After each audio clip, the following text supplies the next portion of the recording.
In the modern workplace, few forces are as quietly destructive and as universally experienced as the difficult boss. They don't just derail projects, they drain motivation, erode confidence, and turn once promising careers into daily battles of endurance. Micromanagers, emotional tyrants, chronic incompetents, credit stealers, whatever form they take. One thing is certain, a bad boss can make even the best job feel unbearable. Navigating the Labyrinth, a strategic guide to thriving under a difficult boss, begins with a hard truth most books avoid. You cannot change your boss, but you can change the game. This is not a feel-good manual about staying positive or waiting it out. There are no empty affirmations or passive advice here. Instead, this book delivers a clear-eyed, battle-tested playbook built on organizational psychology, leadership research, and real experiences from people who have faced toxic authority and won. If you've ever felt trapped, undervalued, or silenced at work, this guide was written for you. You'll learn how to reclaim control where it matters most: your time, your energy, your reputation, and your future. We start by helping you establish unbreakable boundaries without triggering retaliation or risking your job. You'll master the art of strategic communication, how to push back without defiance, assert expertise without ego, and say no without ever using the word. From there, we move into the hidden machinery of power. Office politics isn't optional, it's the air you breathe when a difficult boss is involved. Misunderstanding the rules can cost you everything. This book shows you how to read the room, decode influence, build quiet alliances, and protect yourself from becoming collateral damage while keeping your integrity intact. Then comes the twist most readers don't expect. A bad boss can become a career accelerator. By identifying your boss's blind spots, understanding their incentives, and positioning yourself as the solution, not the problem, you can turn dysfunction into leverage. You'll discover how to grow faster, think sharper, and become indispensable, even in a broken system. But this book doesn't glorify endurance at any cost. One of its most powerful sections tackles the question people fear to ask: when is it time to leave? You'll gain a practical framework for deciding whether to stay, adapt, or walk away based not on emotion or fear, but on clarity, self-respect, and long-term strategy. At the core of it all is your mental health. Chronic stress, self-doubt, and burnout are not signs of weakness, they are predictable responses to bad leadership. This guide offers concrete tools to protect your mind, rebuild confidence, and remain grounded when the environment is anything. But finally, we flip the script on leadership itself. A difficult boss, though painful, is an unmatched teacher. By studying failure up close, by seeing what not to do, you'll quietly build the foundation of the leader you never want to become, and the one others will one day trust.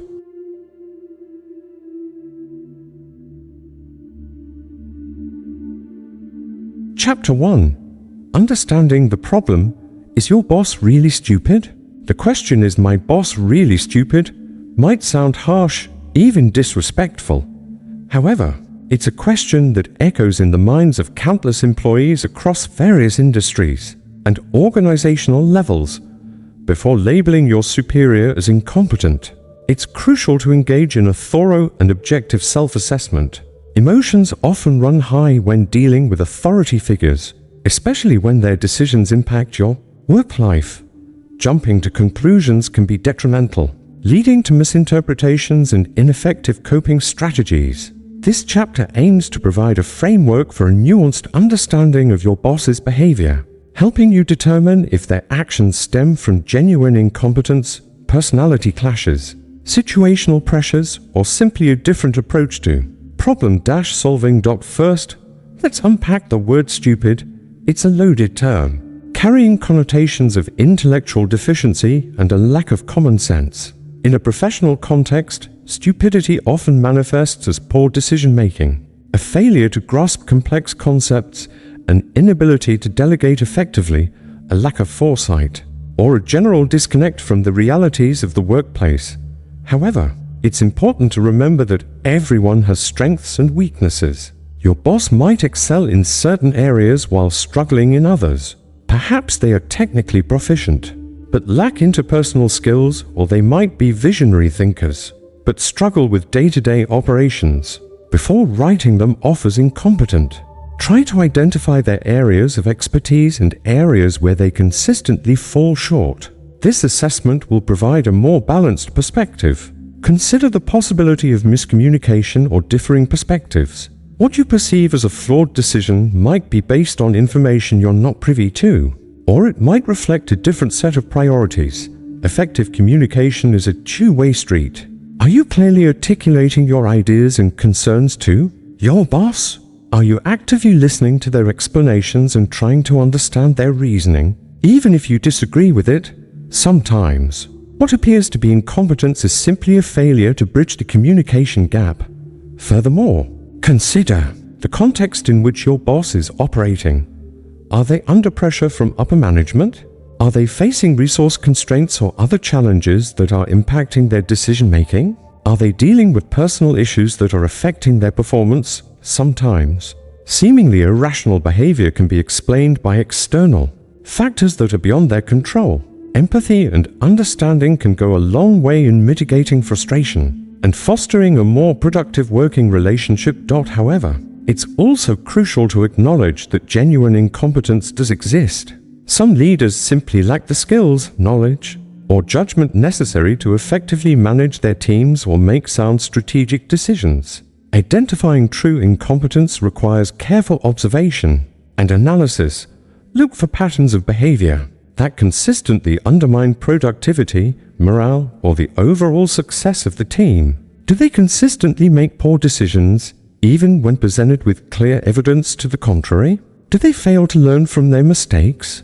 Do they consistently micromanage or delegate inappropriately? Do they create a toxic work environment through their actions or inactions? Do they demonstrate a lack of self-awareness, failing to recognize their own limitations? If you consistently observe these patterns of behavior, your boss's incompetence is likely a significant factor in your work-related frustrations. However, even in these situations, it's crucial to remain objective and avoid letting emotions cloud your judgment. Document specific examples of your boss's behavior, noting the dates, times, and circumstances surrounding each incident. This documentation will be invaluable if you decide to take action, whether it's discussing your concerns with HR or seeking a transfer to a different department.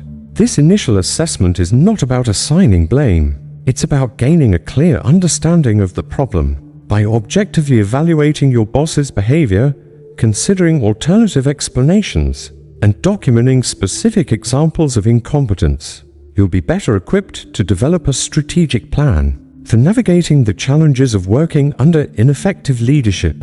The next step is to identify the type of bad boss you're dealing with.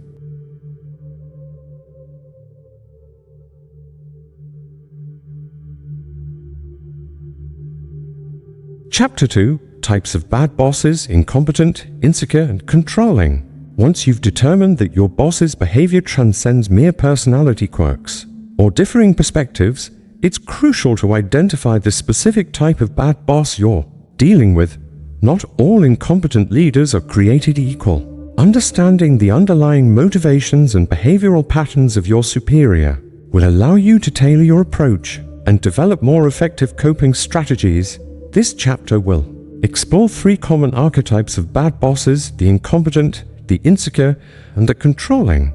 Each type presents unique challenges and requires a distinct set of strategies for managing up and protecting your own well-being. The incompetent boss: this is the archetypal clueless boss. They may have been promoted beyond their level of expertise, lack the necessary skills or knowledge for their role, or simply be out of touch with the realities of the workplace. Their incompetence can manifest in various ways, including poor decision-making, a failure to delegate effectively, a lack of understanding of industry trends, or an inability to provide clear direction. Working under an incompetent boss can be incredibly frustrating, as you're constantly cleaning up their messes, correcting their mistakes, and compensating for their lack of knowledge. The key to managing an incompetent boss is to become their silent advisor, subtly guiding them towards better decisions without undermining their authority. This might involve providing them with concise summaries of complex information, offering alternative solutions to problems, or volunteering to take on tasks that you know they'll struggle with. Frame your suggestions in a way that makes them feel like they're still in control, and always give them credit for the good ideas that come out of your collaboration. Another strategy is to build relationships with other influential people in the organization. By cultivating a network of allies, you can gain access to information and resources that can help you circumvent your bosses' incompetence and ensure that your projects stay on track. The insecure boss. Insecurity often manifests as micromanagement, credit stealing, and a general unwillingness to delegate or trust their employees. An insecure boss is often threatened by talented subordinates and may try to sabotage their success to protect their own position. Managing an insecure boss requires a delicate balance of reassurance and self-promotion. You need to make them feel valued and respected, while also subtly showcasing your own accomplishments. This might involve praising their leadership skills, seeking their advice on projects, and highlighting the ways in which your work contributes to their success. Avoid openly challenging their authority or questioning their decisions, as this will only fuel their insecurity and make them more likely to retaliate. Instead, focus on building a strong working relationship based on trust and mutual respect. Demonstrate your loyalty and commitment to their vision, and they may eventually come to see you as an asset rather than a threat. Document your achievements meticulously, and be prepared to defend your work if they attempt to take credit for it. If necessary, you can subtly remind them of your contributions, without being confrontational or accusatory. The controlling boss. The controlling boss is obsessed with rules, procedures, and maintaining order. They may be rigid, inflexible, and resistant to change. They often micromanage their employees, stifling creativity and innovation. Controlling bosses often struggle with trust and may have a difficult time delegating tasks. Working under a controlling boss can be suffocating, as you're constantly being monitored and scrutinized. The key to managing a controlling boss is to demonstrate your reliability and attention to detail. Follow their instructions meticulously and always keep them informed of your progress.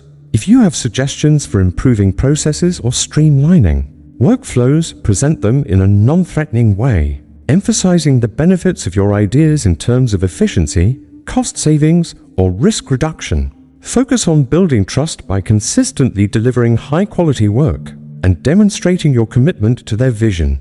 Once they realize that you're a reliable and trustworthy employee, they may be more willing to give you more autonomy and flexibility. By identifying the specific type of bad boss you're dealing with, you can tailor your approach and develop more effective strategies for managing up and protecting your own well-being.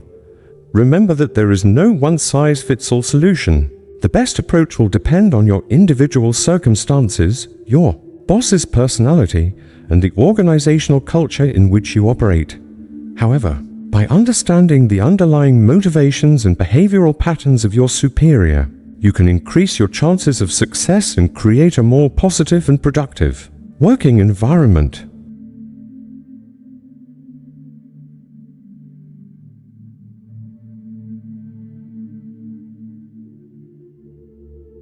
Chapter 3.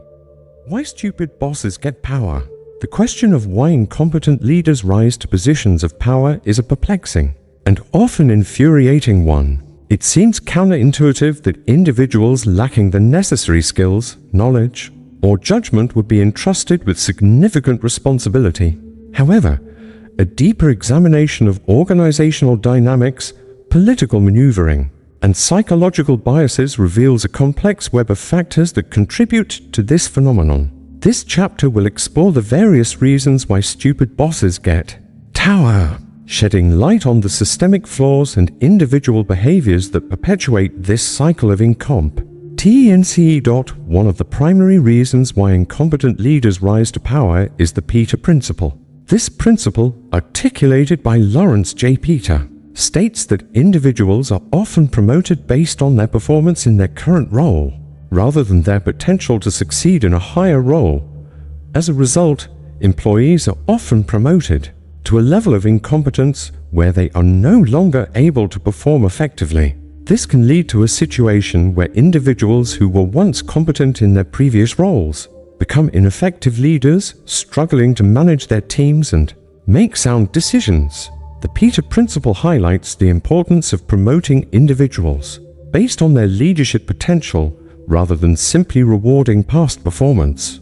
Another contributing factor is the halo effect, a cognitive bias in which our overall impression of a person influences how we feel and think about their character. If someone is perceived as attractive, charismatic, or confident, we may be more likely to overlook their shortcomings and attribute positive qualities to them. Even if those qualities are not supported by evidence, this can lead to situations where individuals who are skilled at self-promotion and impression management are promoted over more competent but less assertive colleagues. The halo effect underscores the importance of making objective assessments of candidates' skills and qualifications rather than relying on superficial impressions.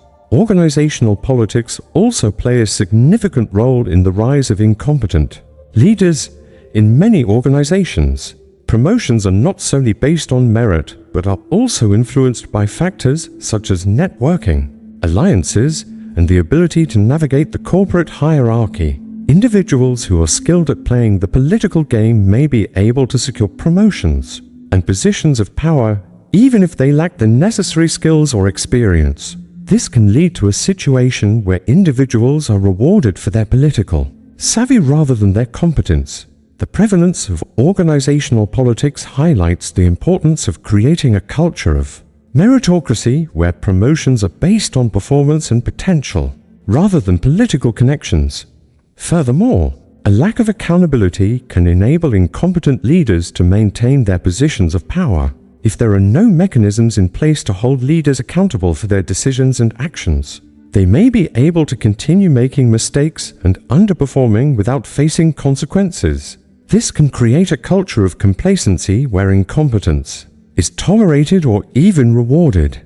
The absence of accountability underscores the importance of establishing clear performance metrics, conducting regular performance reviews, and implementing mechanisms for addressing complaints about leadership. In some cases, the very qualities that make a boss stupid can inadvertently contribute to their success. For example, a boss who is overly confident or assertive may be perceived as decisive and strong, even if their decisions are poorly thought out. A boss who is skilled at delegating may be seen as a good manager, even if they are simply delegating tasks that they are unable to perform themselves.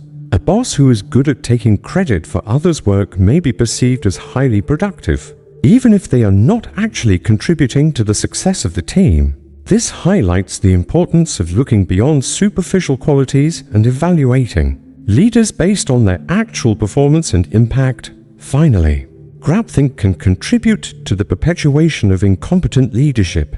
Groupthink is a psychological phenomenon in which the desire for harmony or conformity in a group results in irrational or dysfunctional decision-making. If a team is afraid to challenge their leader's decisions or express dissenting opinions, they may inadvertently enable the leader to continue making mistakes and underperforming. The prevalence of groupthink underscores the importance of fostering a culture of open communication, where employees feel comfortable challenging their leaders and expressing their concerns without fear of reprisal. By understanding the various factors that contribute to the rise of incompetent leaders, we can begin to address the systemic flaws and individual behaviors that perpetuate this cycle of incompetence. Creating a culture of meritocracy, promoting accountability, fostering open communication, and challenging cognitive biases are all essential steps in ensuring that competent leaders are recognized and rewarded, and that incompetent leaders are held accountable for their actions.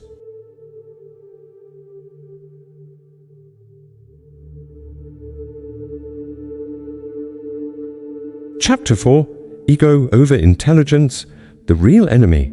While outright incompetence can be frustrating, the real enemy in many workplace scenarios is ego. When a leader's ego eclipses their intelligence, the consequences can be far-reaching and detrimental to team morale, productivity, and overall organizational success.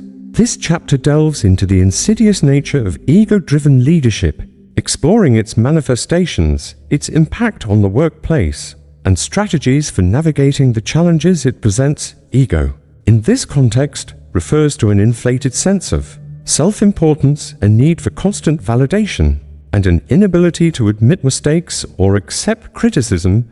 It often manifests as arrogance, a lack of empathy, and a tendency to prioritize personal gain over the well-being of the team or the organization. One of the most common manifestations of ego-driven leadership is a resistance to feedback. Leaders with inflated egos often view criticism as a personal attack and are unwilling to acknowledge their own shortcomings. This can create a culture of fear, where employees are afraid to speak up or offer suggestions for improvement. Without constructive feedback, leaders are unable to learn from their mistakes and continue to make poor decisions, perpetuating a cycle of incompetence. To navigate this challenge, it's crucial to find subtle ways to provide feedback that doesn't directly challenge their ego. This might involve framing your suggestions as questions, focusing on the benefits of your ideas rather than the flaws in their approach, or offering alternative solutions without explicitly criticizing their initial plan. Another hallmark of ego-driven leadership is a tendency to take credit for others' work. Leaders with inflated egos often feel the need to constantly validate their own importance, and may be tempted to steal the spotlight from their subordinates. This can be incredibly demoralizing for employees who feel that their contributions are being overlooked or undervalued. To protect yourself from this behavior, it's essential to document your achievements meticulously and to subtly remind your boss of your contributions in meetings or presentations. You can also build relationships with other influential people in the organization, ensuring that your work is recognized and appreciated by a wider audience. Micromanagement is another common symptom of ego-driven leadership. Leaders with inflated egos often feel the need to control every aspect of their team's work, as they believe that no one else is capable of performing to their standards. This can stifle creativity, reduce productivity, and create a sense of resentment among employees. To combat micromanagement, it's important to demonstrate your competence and reliability. Consistently deliver high-quality work, meet deadlines, and keep your boss informed of your progress. As they gain confidence in your abilities, they may be more willing to give you more autonomy and flexibility. Ego-driven leaders are also often poor listeners. They may be more interested in talking about themselves and their accomplishments than in hearing the perspectives of others. This can lead to a disconnect between the leader and their team, as employees feel that their voices are not being heard. To improve communication with an ego-driven leader, it's important to be patient and persistent. Frame your ideas in a way that resonates with their interests and priorities, and be prepared to repeat your message multiple times. You can also try to find common ground and build a rapport with them, which may make them more receptive to your ideas. In extreme cases, ego-driven leadership can lead to a toxic work environment. Leaders with inflated egos may engage in bullying, harassment, or other forms of abusive behavior. This can have a devastating impact on employee morale and well-being. If you are experiencing this type of behavior, it's important to document the incidents and seek support from HR or a trusted colleague. Ultimately, the key to navigating ego-driven leadership is to understand the underlying motivations of the leader and to tailor your approach accordingly. By finding subtle ways to provide feedback, protect your achievements, combat micromanagement, and improve communication, you can minimize the negative impact of ego on your work life and create a more positive and productive working environment. Remember that you cannot change your boss's personality, but you can control your own reactions and develop strategies for navigating the challenges they present.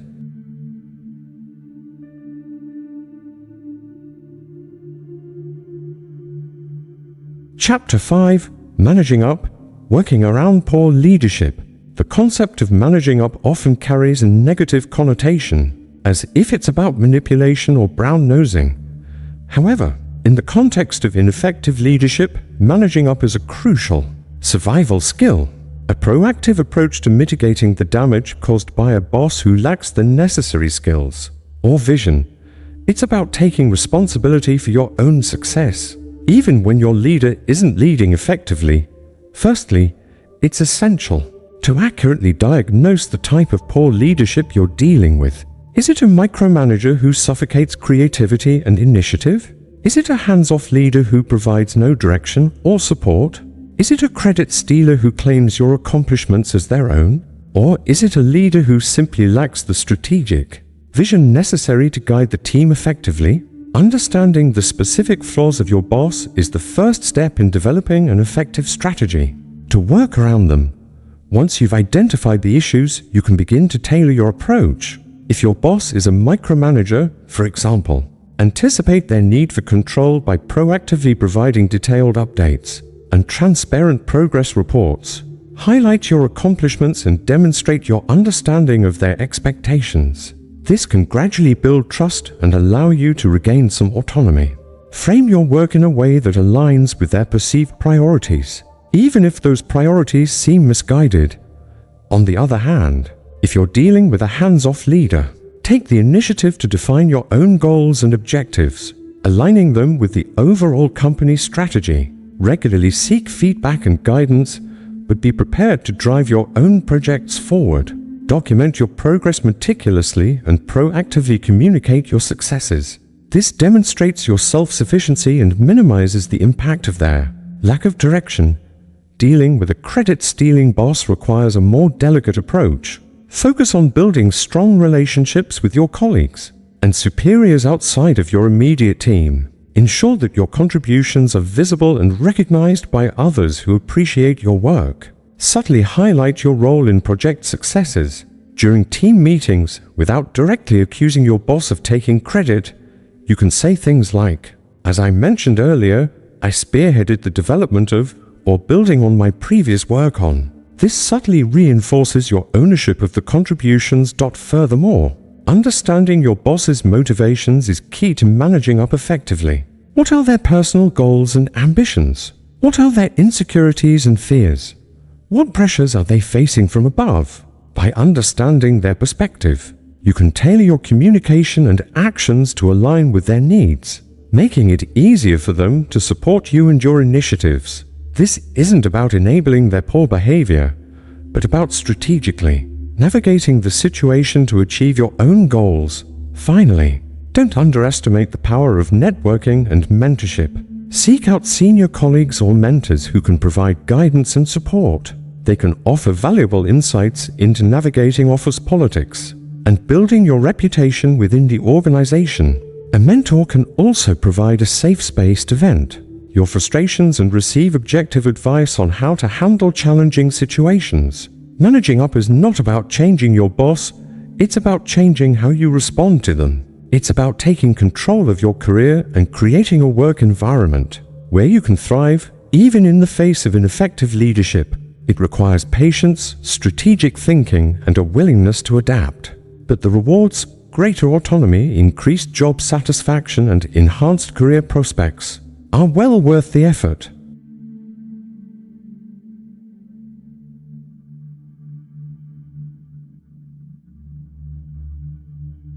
Chapter 6: Communication Tactics That Actually Work. Communication is the lifeblood of any successful workplace, and it becomes even more critical when dealing with a difficult boss. However, simply talking isn't enough. You need to employ communication tactics that are specifically designed to navigate the challenges posed by ineffective leadership. The first, and perhaps most important, tactic is to understand your boss's communication style. Are they direct and to the point, or do they prefer a more nuanced and indirect approach? Are they visual learners, or do they prefer to receive information verbally? Do they thrive on detail, or do they prefer a high-level overview? By understanding their preferred communication style, you can tailor your message to resonate with them, increasing the likelihood of being heard and understood. Another crucial tactic is to frame your communication in terms of their priorities instead of focusing on what you want or need. Frame your message in terms of how it will benefit them or the organization as a whole. For example, instead of saying, "I need more resources to complete this project," try saying, "Providing additional resources for this project will ensure that we meet the deadline and achieve our strategic goals, which will ultimately benefit your performance review." Active listening is another essential communication tactic. Pay close attention to what your boss is saying, both verbally and non-verbally. Ask clarifying questions to ensure that you understand their message fully. Summarize their points to demonstrate that you're actively listening and engaged in the conversation. Active listening not only improves communication, but also builds rapport and trust. When delivering difficult news or providing constructive criticism, it's crucial to be diplomatic and tactful. Avoid accusatory language or personal attacks. Instead, focus on the specific behaviors or actions that are causing problems and offer concrete suggestions for improvement. Frame your feedback in a positive and supportive manner, emphasizing your desire to help them succeed. Email communication can be a minefield when dealing with a difficult boss. Keep your emails concise, clear, and professional. Use a clear and descriptive subject line to ensure that your email gets noticed. Avoid using emotionally charged language or making personal attacks. Always proofread your emails carefully before sending them to avoid misunderstandings or misinterpretations. Documentation is also a critical communication tactic, particularly when dealing with a boss who is unreliable or prone to misrepresenting facts. Keep a record of all important conversations, decisions, and agreements. Follow up verbal conversations with written summaries to ensure that everyone is on the same page. This documentation can serve as a valuable invisible shield, protecting you from potential misunderstandings or accusations. Furthermore, be mindful of your nonverbal communication. Your body language, tone of voice, and facial expressions can all have a significant impact on how your message is received. Maintain eye contact. Speak clearly and confidently, and avoid crossing your arms or fidgeting. Project an image of professionalism and competence, even when you're feeling frustrated or stressed. Finally, don't be afraid to seek feedback on your communication style. Ask trusted colleagues or mentors to observe your interactions with your boss and provide constructive criticism. Be open to learning and adapting your communication style to better navigate the challenges of working with an ineffective leader. Mastering these communication tactics is not just about surviving. It's about proactively shaping your work environment and building strong, productive relationships, even in the face of adversity. It's about transforming communication from a potential source of conflict into a powerful tool for success.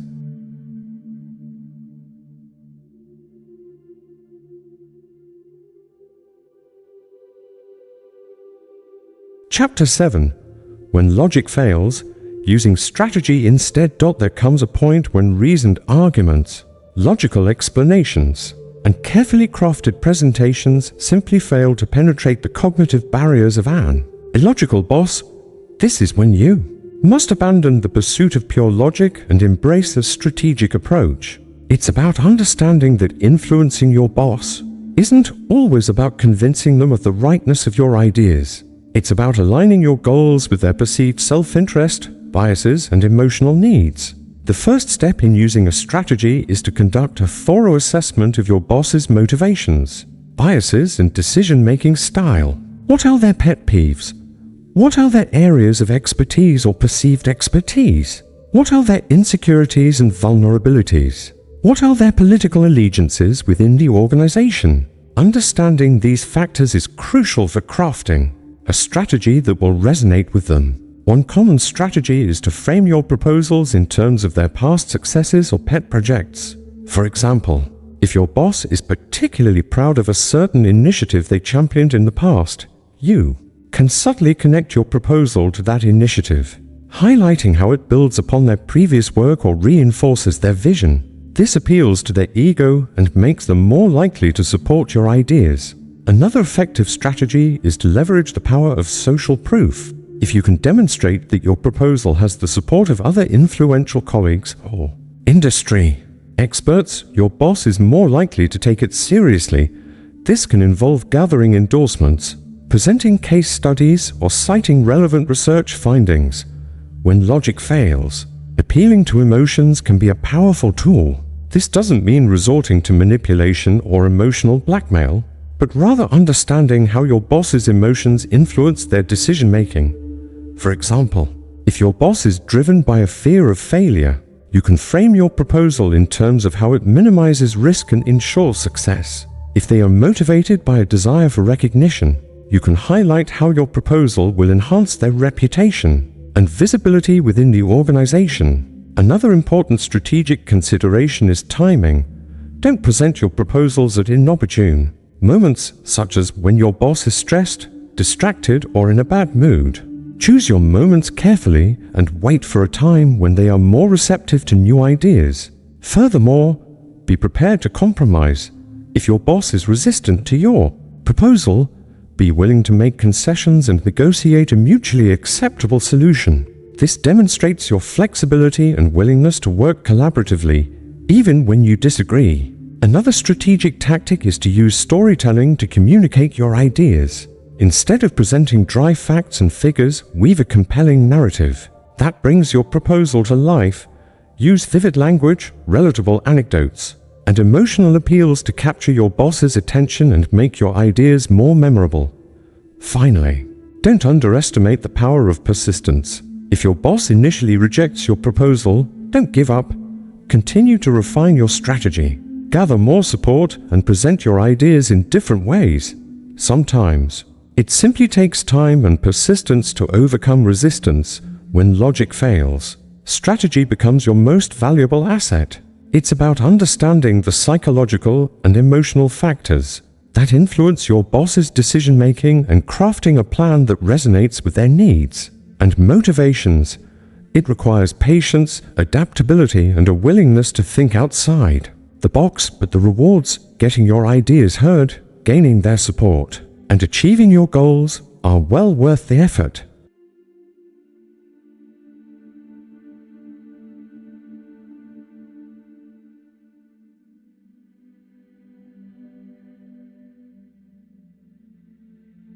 Chapter 8: Protecting Your Reputation and Career. Working under an inept boss can pose a significant threat to your professional reputation and career trajectory. Their incompetence, poor decisions, or even malicious actions can inadvertently or deliberately damage your standing within the organization. Therefore, proactively protecting your reputation and career becomes paramount. The first line of defense is to consistently deliver high-quality work. Regardless of your boss's shortcomings, maintain your standards of excellence and strive to exceed expectations. This demonstrates your professionalism, competence, and commitment to your work, even in a challenging environment. Another crucial aspect of protecting your reputation is to cultivate strong relationships with your colleagues and superiors outside of your immediate team. Network with people across different departments and levels of the organization. Build rapport. Offer your assistance and demonstrate your expertise. These relationships can serve as a valuable buffer against any negative perceptions stemming from your boss's actions. Be mindful of your association with your boss. Avoid being seen as their protege or blindly supporting their decisions, especially if those decisions are unpopular or ill-advised. Distance yourself from their questionable behaviors and actions while still maintaining a professional and respectful relationship. Document everything. This is not just about protecting yourself from legal liability, but also about preserving a record of your contributions and accomplishments. Keep a detailed log of your projects, tasks, and achievements. Save copies of important emails, documents, and presentations. This documentation can serve as evidence of your competence and value. Should your reputation come under attack, avoid engaging in gossip or negativity. It's tempting to vent your frustrations about your boss to your colleagues, but this can backfire and damage your reputation. Instead, focus on constructive solutions and maintain a positive and professional demeanor. When faced with unfair criticism or accusations, respond calmly and rationally. Avoid getting defensive or emotional. Present the facts clearly and concisely and provide evidence to support your claims. Seek the assistance of HR or a trusted mentor if necessary. Be proactive in seeking feedback on your performance. Don't rely solely on your boss's evaluation. Seek feedback from colleagues, mentors, and other stakeholders. This will give you a more accurate assessment of your strengths and weaknesses and allow you to address any areas for improvement. Actively manage your online presence.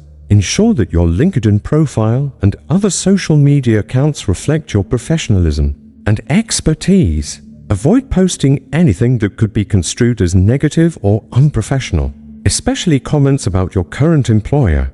Finally, be prepared to consider other opportunities. If the situation becomes untenable, if your boss's incompetence is consistently damaging your reputation and career prospects, it may be time to explore other options.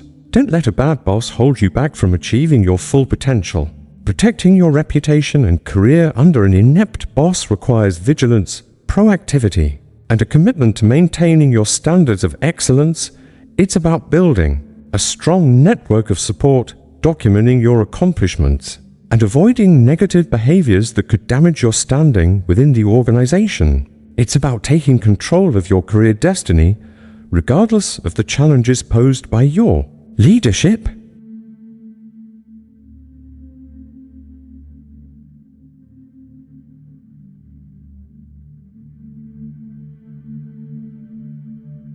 Chapter 9. Document everything, your invisible shield. In the tumultuous landscape of working under a less-than-stellar boss, documentation isn't just a good practice, it's your invisible shield. Your proactive defense against potential misunderstandings, accusations, and career-damaging repercussions. Meticulous record-keeping transforms you from a vulnerable player to an informed, empowered, and protected professional. The first step is understanding the scope of what needs to be documented. It's not just about recording blatant instances of misconduct, it's about capturing the nuances of your interactions, decisions, and contributions.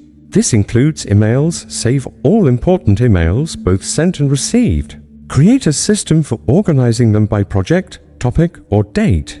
Emails provide a written record of communication, agreements, and instructions, meeting minutes. Keep detailed notes of all meetings, including the date, time, attendees, topics discussed, decisions made, and action items assigned. This ensures that everyone is on the same page and provides a reference point for future discussions. Project documentation. Maintain comprehensive documentation for all your projects, including project plans, timelines, progress reports, and deliverables. This demonstrates your competence and accountability. Performance evaluations. Save copies of all your performance evaluations, both positive and negative. These documents can serve as evidence of your strengths, weaknesses, and areas for improvement. Expense reports. Keep accurate records of all your expenses, including receipts and justifications. This protects you from potential accusations of financial impropriety. Verbal agreements. Follow up verbal agreements with written summaries. Send an email to your boss and other relevant parties, outlining the key points of the agreement and confirming their understanding. This ensures that everyone is on the same page and prevents future misunderstandings. Unusual or concerning incidents. Document any incidents that seem unusual, unethical, or potentially problematic. This could include instances of harassment, discrimination, or violations of company policy. The key to effective documentation is to be consistent and objective. Record the facts accurately and avoid inserting your personal opinions or emotions. Use clear and concise language and avoid ambiguous or subjective terms. Organize your documentation in a logical and easily accessible manner.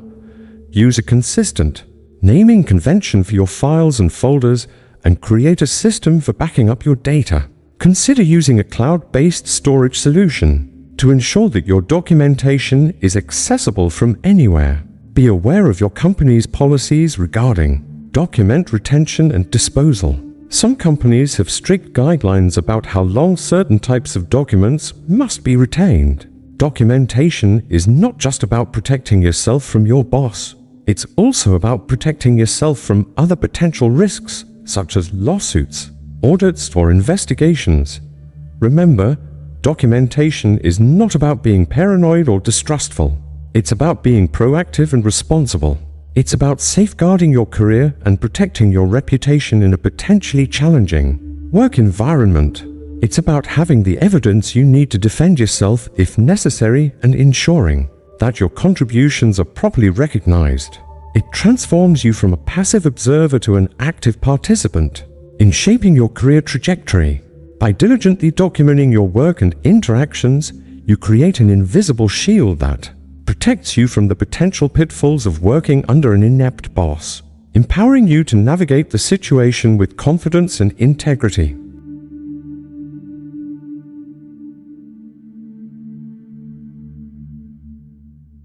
Chapter 10: Setting Boundaries Without Getting Fired. The cornerstone of surviving and thriving under a difficult boss lies in the art of setting effective boundaries. Boundaries are the invisible lines we draw to protect our time, energy, and mental space. They define what we are willing to accept and what we are not. Without clear boundaries, we become vulnerable to overwork, exploitation, and a constant drain of negative energy. However, setting boundaries with a difficult boss requires finesse and strategic planning. A misstep can easily be interpreted as insubordination or a lack of commitment, potentially jeopardizing your job security. The first step is understanding your own limits. Before you can effectively communicate your boundaries, you need to know what they are. Take some time to reflect on your workload, your availability, and your tolerance for different types of behavior. What are the things that consistently cause you stress or resentment? What are the tasks that fall outside of your job description or expertise? What types of communication are unacceptable to you, e.g., late-night emails, constant interruptions, belittling comments? Once you have a clear understanding of your limits, the next step is to communicate your boundaries assertively, yet respectfully. This is where the art of diplomacy comes into play. Avoid accusatory language or confrontational tones. Instead, focus on expressing your needs clearly and concisely, while demonstrating your commitment to your job and the company's goals. For example, if your boss frequently sends emails late at night and expects immediate responses, you might say something like, "I understand the importance of responding promptly to emails.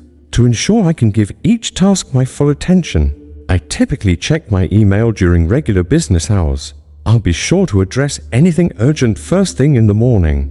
This statement acknowledges the importance of responsiveness while setting a clear expectation about your availability outside of work hours. Document everything. Keep a record of instances where your boundaries are violated, along with the date, time, and specific details of the interaction. This documentation can be invaluable if you need to escalate the issue to HR or seek legal advice. It also serves as a reminder to yourself that you're not imagining things or overreacting. Prioritize your tasks and manage your time effectively. A difficult boss may try to overload you with work or constantly shift priorities. To prevent being overwhelmed, use time management techniques like the Eisenhower Matrix: Urgent, Important, or the Pomodoro technique to focus on the most critical tasks. Communicate your workload to your boss and negotiate deadlines if necessary. Learn to say no gracefully. Saying no is a crucial skill for setting boundaries. However, it's important to do it in a way that doesn't damage your relationship with your boss. Offer alternative solutions or suggest other colleagues who might be able to assist with the task. For example, instead of simply saying "I can't do that," you might say, "I'm currently working on Project X and Project Y, which have deadlines this week. However, I can help colleague Z get up to speed on this task, or I can prioritize it for next week." Be prepared for pushback. A difficult boss may not readily accept your boundaries. They may try to guilt-trip you, intimidate you, or dismiss your concerns. Stand your ground and reiterate your boundaries firmly but respectfully. If necessary, refer back to company policies or your job description to support your position. Seek support from trusted colleagues or mentors. Talking to someone who understands your situation can provide a valuable perspective and emotional support. They may also offer advice on how to navigate specific challenges or communicate more effectively. With your boss, focus on what you can control. While you can't control your boss's behavior, you can control your own reactions and responses. Practice techniques like mindfulness and deep breathing to manage your stress and maintain a calm demeanor. Remember that you have the power to choose how you respond to difficult situations. Don't take it personally. It's easy to internalize criticism or blame yourself for your boss's behavior. Remind yourself that their actions are often a reflection of their own insecurities, pressures, or leadership deficiencies. Don't let their negativity erode your self-confidence or undermine your sense of worth. You are a valuable asset, and your contributions are important.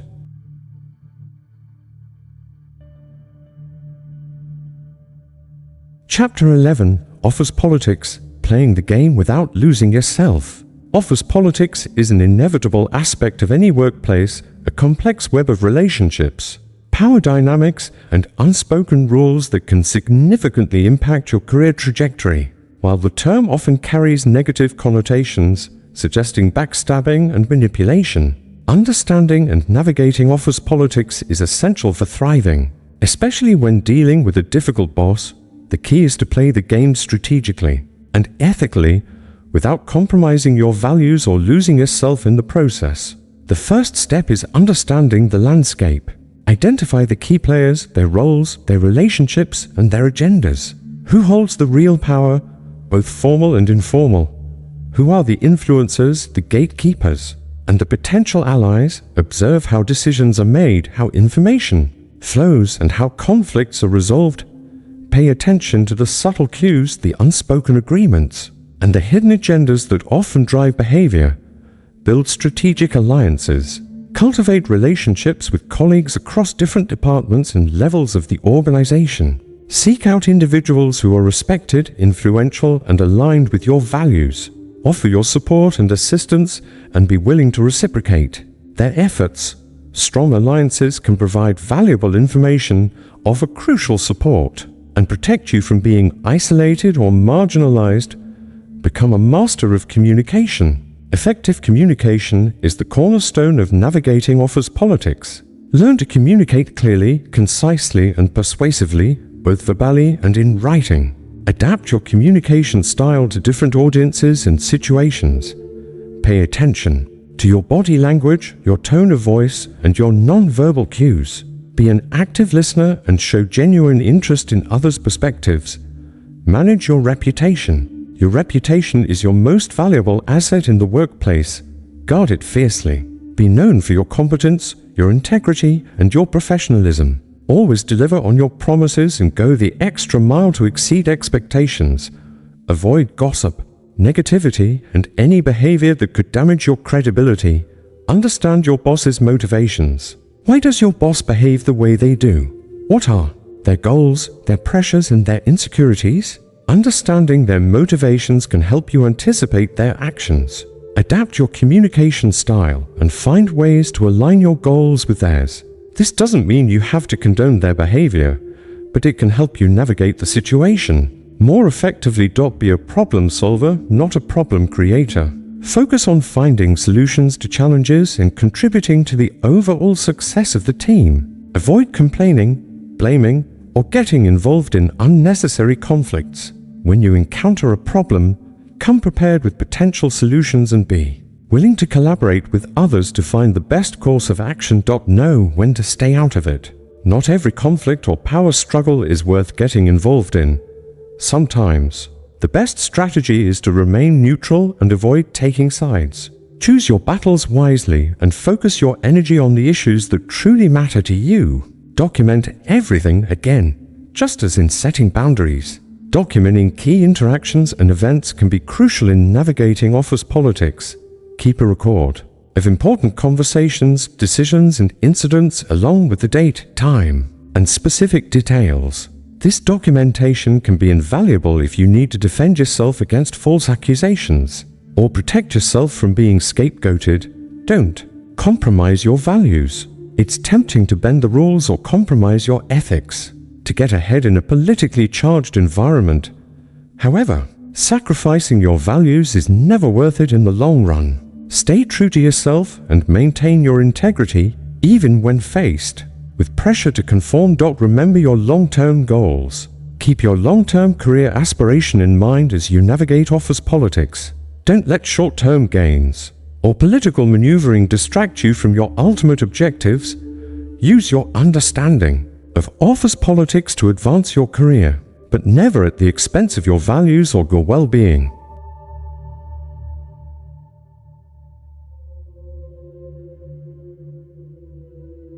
Chapter 12. Turning a bad boss into an advantage. The idea of turning a bad boss into an advantage might seem paradoxical, even absurd. After all, the primary goal is often simply to survive the daily onslaught of negativity and incompetence. However, with a shift in perspective and a strategic approach, it's possible to extract valuable lessons, develop crucial skills, and ultimately accelerate your career growth. By working for a difficult boss, identify the gaps in their skill set. Every boss, regardless of their overall competence, has weaknesses. A difficult boss is likely to have glaring deficiencies in areas such as communication, delegation, decision-making, or emotional intelligence. Identify these gaps and position yourself as the person who can fill them. Become the go-to problem solver. A difficult boss often creates chaos and confusion. By proactively identifying problems and offering solutions, you can become an invaluable asset to the team and to your boss. This not only alleviates some of the stress caused by their incompetence, but also demonstrates your competence and initiative. Learn what not to do. One of the most significant advantages of working for a bad boss is the opportunity to observe leadership failures firsthand. Pay attention to their mistakes, their communication gaffes, and their ineffective management strategies. Use these observations as a learning experience and consciously avoid replicating their errors in your own leadership style. Develop exceptional resilience. Surviving under a difficult boss requires immense resilience. You'll need to develop the ability to bounce back from setbacks, maintain a positive attitude in the face of adversity, and persevere despite the constant challenges. This resilience will serve you well throughout your career, regardless of the leadership you encounter. Hone your communication skills.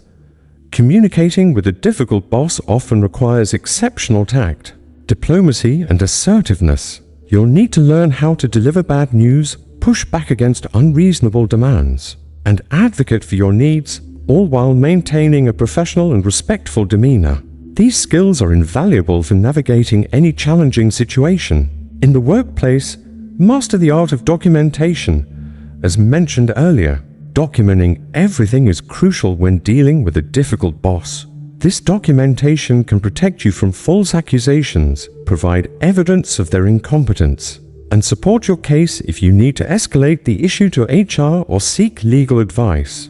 The discipline of meticulous record-keeping is a valuable skill.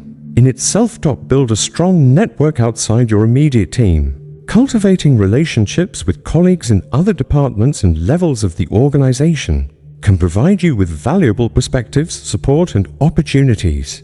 A strong network can also offer a safety net if you decide to leave your current position. Seek out mentorship and guidance. Find a mentor or trusted advisor who can provide you with objective feedback, guidance, and support.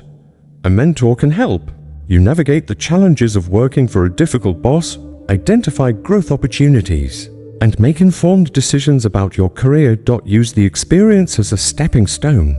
Working for a bad boss can be a temporary but ultimately beneficial experience. Use it as an opportunity to develop your skills, build your resilience, and clarify your career goals. When you're ready to move on, you'll be a stronger, more capable, and more confident professional. Reframe the narrative.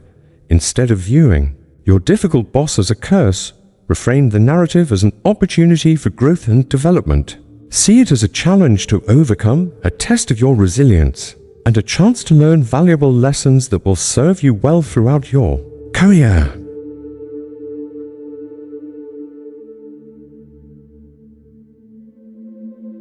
Chapter 13. Knowing. When to stay and when to leave. One of the most critical decisions you'll face when dealing with a difficult boss is whether to stay in your current position or seek new opportunities elsewhere.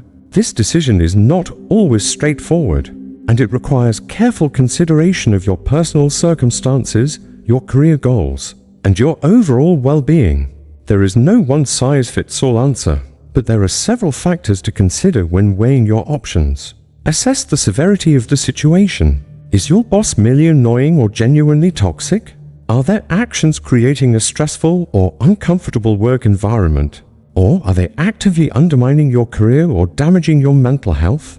A minor personality clash might be manageable, but sustained harassment or discrimination warrants a more drastic response. Evaluate your coping mechanisms. Have you tried all the strategies outlined in the previous chapters to manage your boss's behavior and set effective boundaries? Are these strategies working, or are you still feeling overwhelmed and stressed? If you've exhausted all available resources and the situation is not improving, it may be time to consider leaving. Consider your career goals. Is your current position aligned with your long-term career aspiration? Are you gaining valuable skills and experience that will help you achieve your goals? Or are you feeling stagnant and underutilized? If your job is no longer contributing to your career development, it may be time to seek new opportunities. Assess the impact on your mental health. Dealing with a difficult boss can take a significant toll on your mental health. Are you experiencing increased stress, anxiety, or depression? Are you having trouble sleeping or concentrating? Are you feeling burned out and unmotivated? If your job is negatively impacting your mental health, it's crucial to prioritize your well-being and consider leaving. Evaluate the opportunities for growth and advancement. Is there a clear path for growth and advancement within your current organization? Are your contributions being recognized and rewarded? Or are you feeling stuck in a dead-end job with limited prospects? If you see no opportunities for advancement, it may be time to seek a new challenge elsewhere. Consider the financial implications. Leaving a job can have significant financial implications, especially if you don't have another position lined up. Carefully assess your financial situation and determine how long you can afford to be unemployed. Consider factors such as severance pay, unemployment benefits, and the cost of living in your area. Explore your options. Before making a final decision, explore your options within your current organization. Is there an opportunity to transfer to a different department or team? Can you speak to HR about your concerns and request mediation or intervention? If there are viable alternatives within your company, it may be worth exploring them before resigning. Develop a plan B if you decide to leave. Develop a comprehensive plan for your job search. Update your resume and cover letter. Network with contacts in your industry, and start applying for open positions. Don't wait until you're completely miserable to start looking for a new job. Proactive planning can make the transition smoother and less stressful. Trust your gut. Ultimately, the decision to stay or leave is a personal one. Trust your intuition and listen to your gut feeling. If you consistently feel dread or anxiety at the thought of going to work, it may be a sign that it's time to move on. Remember your worth. Don't let a difficult boss undermine your self-confidence or make you feel like you're not good enough. Remember your skills, your accomplishments, and your value as a professional. You deserve to work in an environment where you are respected, appreciated, and supported.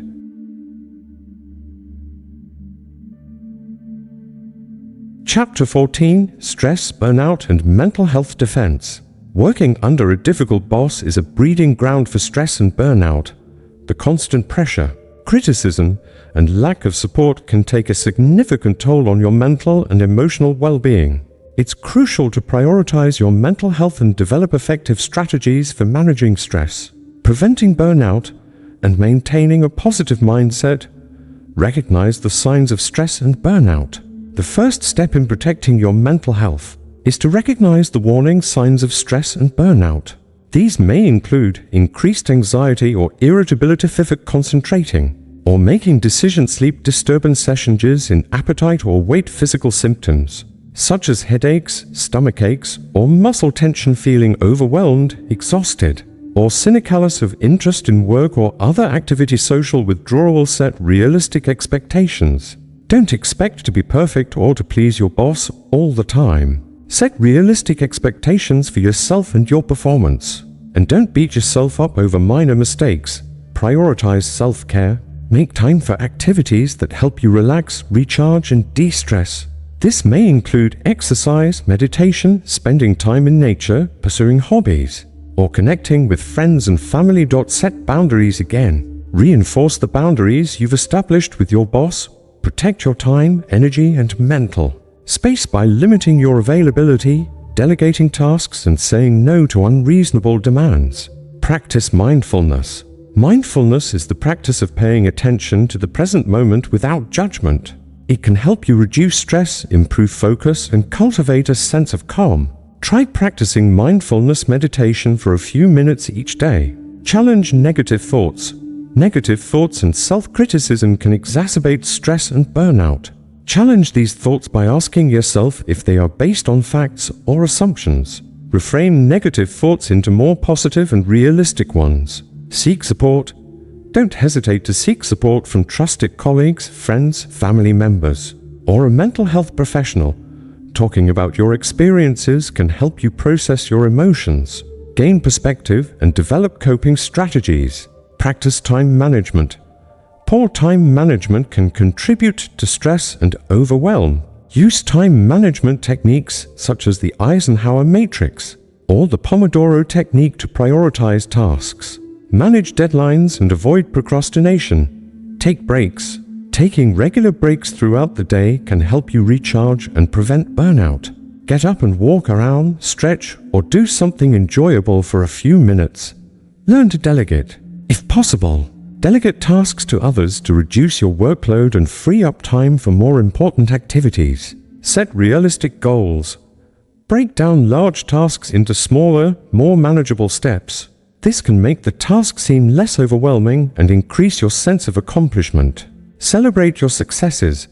Acknowledge and celebrate your accomplishments, no matter how small. This can help boost your morale and remind you of your value. Remember your why. Remind yourself of your goals, values, and purpose in life. This can help you stay motivated and connected to what matters most to you. Chapter 15. Learning Leadership by Watching Failure. The most unexpected classroom often resides in the daily observations of poor leadership. While most aspire to learn from exemplary figures, the lessons gleaned from witnessing failure can be profoundly impactful, shaping your understanding of what not to do and providing a unique perspective on effective management. This chapter delves into the art of extracting valuable insights from the missteps of your boss, transforming frustration into a powerful learning opportunity. The first step is to cultivate a mindset of observation. Instead of simply reacting to your boss's actions, consciously analyze their behavior. Ask yourself, what are they doing or not doing that is causing problems? How are their decisions impacting the team, the project, and the overall morale? By detaching yourself emotionally and approaching the situation with a critical eye, you can begin to identify specific patterns of ineffective leadership. For example, does your boss consistently miss deadlines due to poor planning? Does he or she take credit for the team's accomplishments while deflecting blame for failures? Does he or she play favorites, creating a divisive and competitive environment? Once you've identified these patterns, consider the consequences. How does this behavior affect the team's productivity? Does it lead to missed opportunities, increased stress, or high turnover rates? By understanding the tangible impact of poor leadership, you can gain a deeper appreciation for the importance of effective management practices. Consider, for instance, a manager who consistently micromanages their team. This behavior might stem from a lack of trust or a need for control, but the consequences are often detrimental. Employees feel stifled, their creativity is suppressed, and their motivation plummets. They may become hesitant to take initiative, fearing criticism or second-guessing. The overall result is a decrease in productivity and innovation. Another valuable exercise is to imagine yourself in your boss's shoes. What pressures are they facing? What constraints are they operating under? While this doesn't excuse their behavior, it can provide context and help you understand the underlying motivations. Perhaps your boss is under immense pressure from upper management to meet unrealistic targets. Or maybe they lack the necessary training or support to effectively manage their team. By empathizing with their situation without condoning their actions, you can gain a more nuanced understanding of the challenges of leadership. This understanding can inform your own approach to management, helping you avoid the pitfalls that your boss has fallen into. One of the most powerful lessons you can learn from witnessing failure is the importance of communication. Poor leaders often struggle to communicate effectively, whether it's failing to provide clear instructions, neglecting to give feedback, or avoiding difficult conversations. This can lead to confusion, frustration, and a lack of alignment within the team. By observing these communication breakdowns, you can develop your own communication skills, learning how to articulate your ideas clearly, provide constructive feedback, and navigate difficult conversations with grace and professionalism. Pay attention to how your boss delivers messages, both verbally and non-verbally.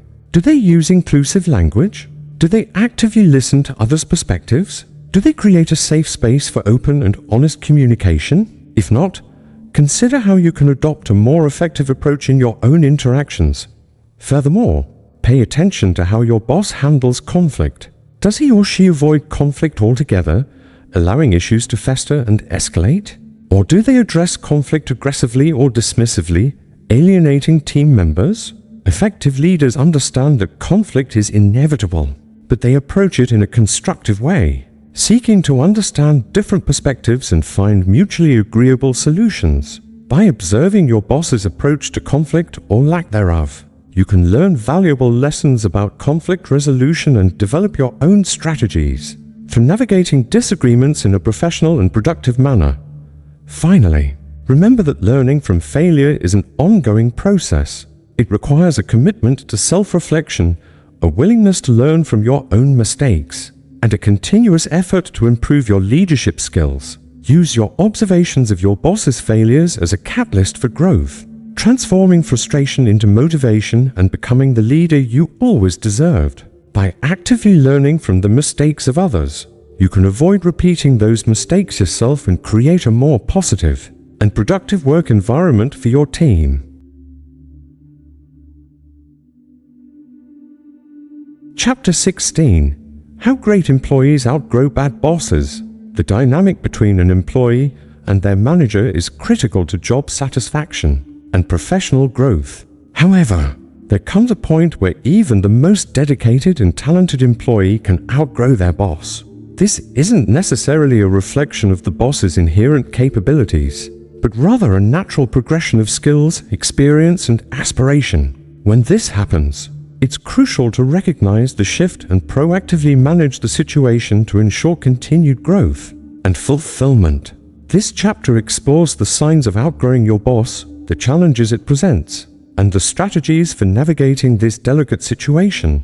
One of the most telling signs that you've outgrown your boss is a feeling of stagnation. You may find yourself consistently exceeding expectations, completing tasks with ease, and seeking out new challenges only to encounter resistance or indifference.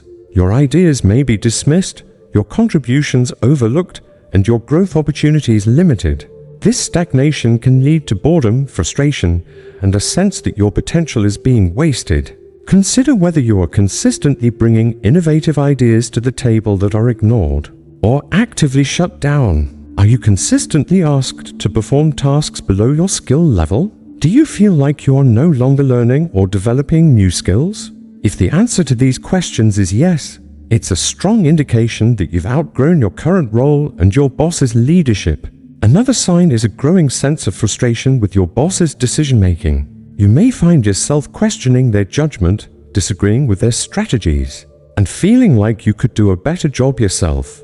This isn't arrogance, but rather a natural consequence of developing your own critical thinking skills and gaining a deeper understanding of the business. When your boss's decisions consistently contradict your own informed judgment, it can be a sign that you've surpassed their level of expertise. Pay attention to the frequency and nature of your disagreements with your boss.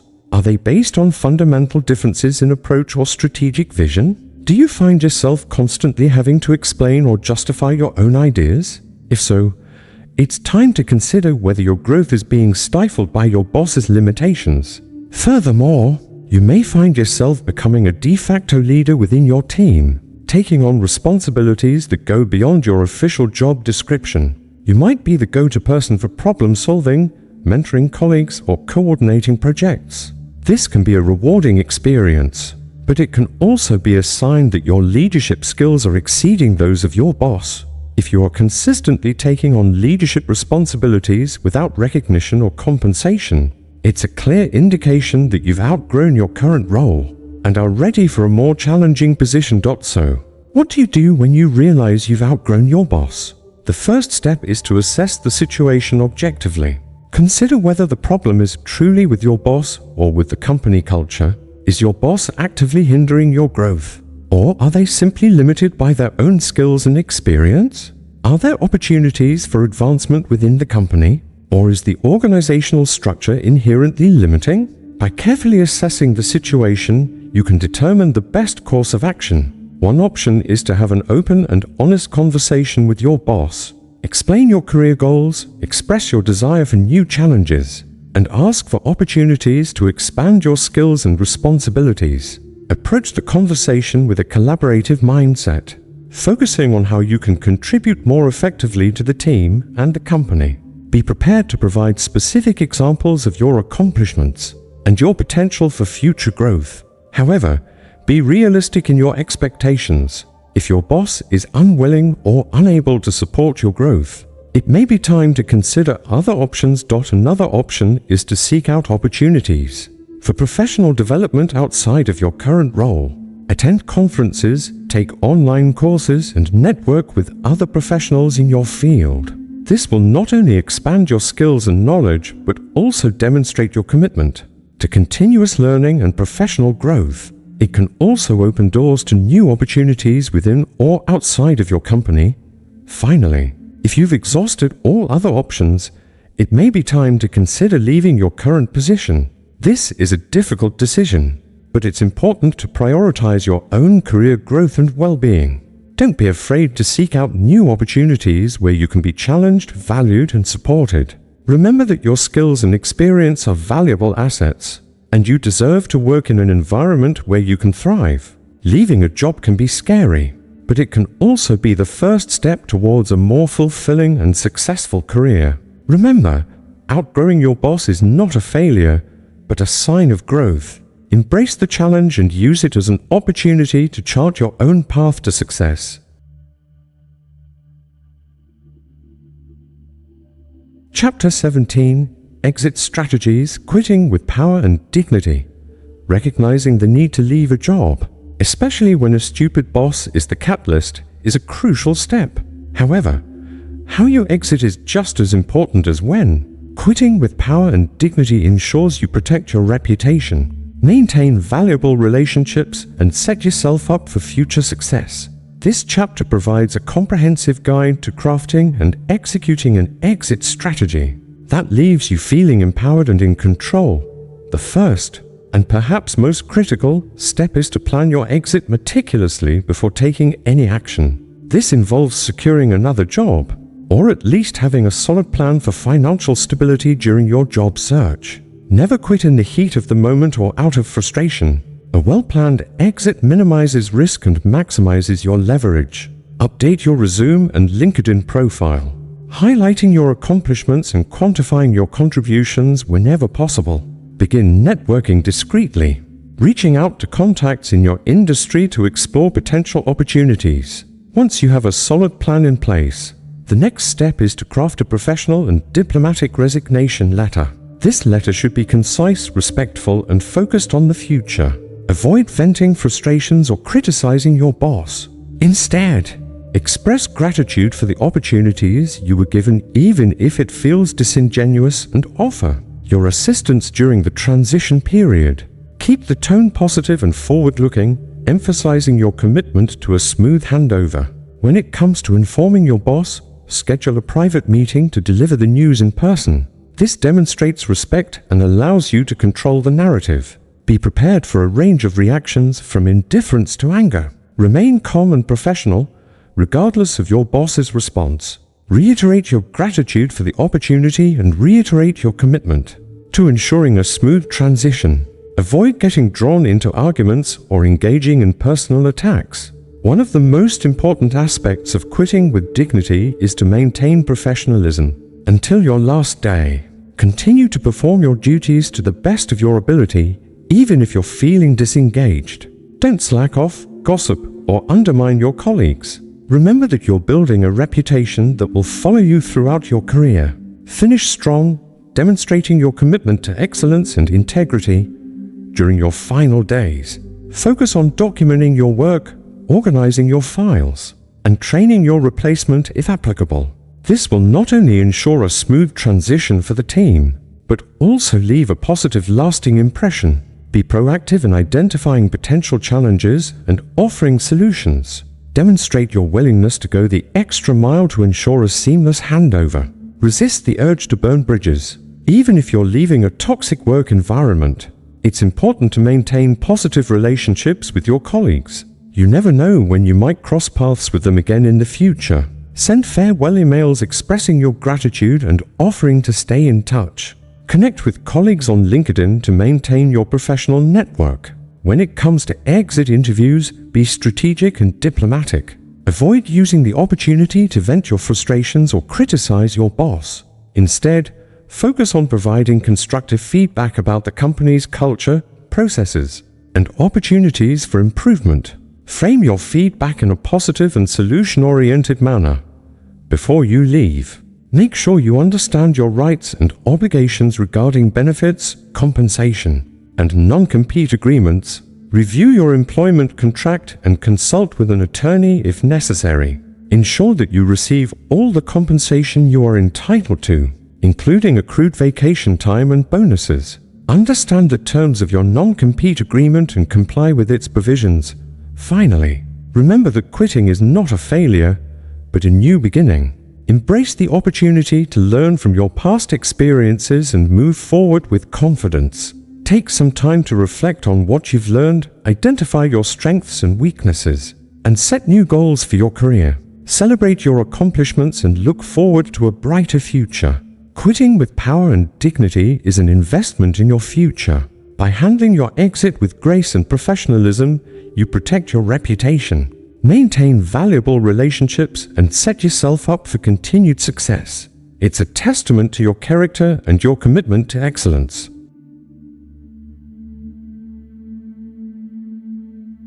Chapter 18: Healing After Toxic Leadership.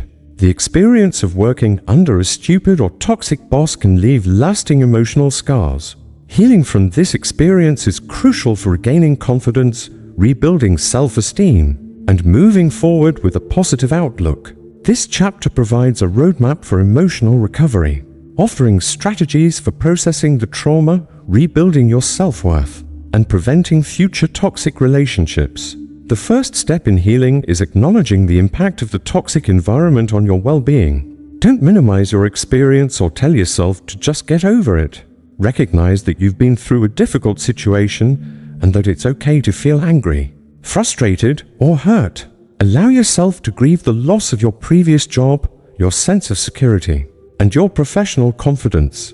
One of the most effective ways to process your emotions is to talk about your experience with someone you trust. This could be a friend, family member, therapist, or career coach. Sharing your story can help you gain perspective, validate your feelings, and release pent-up emotions. Choose someone who is a good listener and who will offer support without judgment.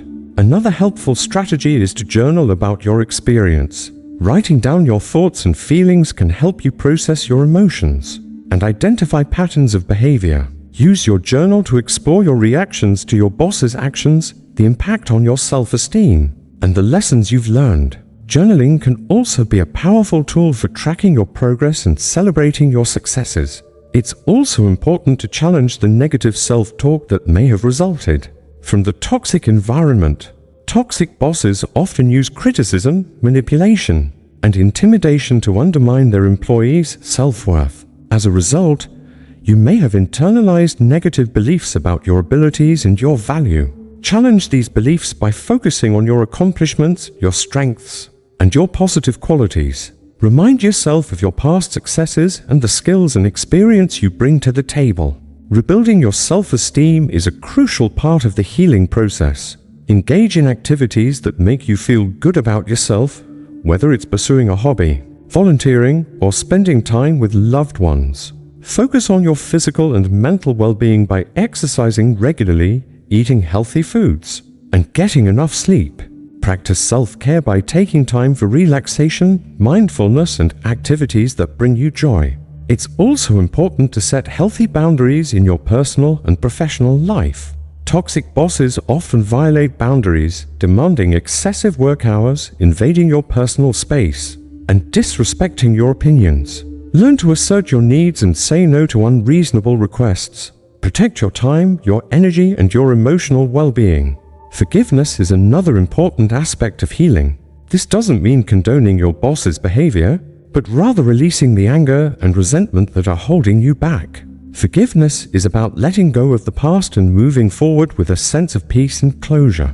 It's a gift you give yourself, not to your boss. In addition to self-care and personal growth, consider seeking professional support from a therapist or career coach. A therapist can help you process your emotions, develop coping mechanisms, and rebuild your self-esteem. A career coach can help you identify your strengths and weaknesses, set career goals, and develop a strategy for moving forward. Finally, learn from your experience and use it as an opportunity for growth. Identify the red flags of toxic leadership and develop strategies for avoiding similar situations in the future. Trust your instincts and don't be afraid to walk away from a job that is harming your well-being. Remember that you deserve to work in an environment where you are valued, respected, and supported. Healing after toxic leadership is a journey, not a destination. Be patient with yourself, celebrate your progress, and never give up on your pursuit of a fulfilling and rewarding career.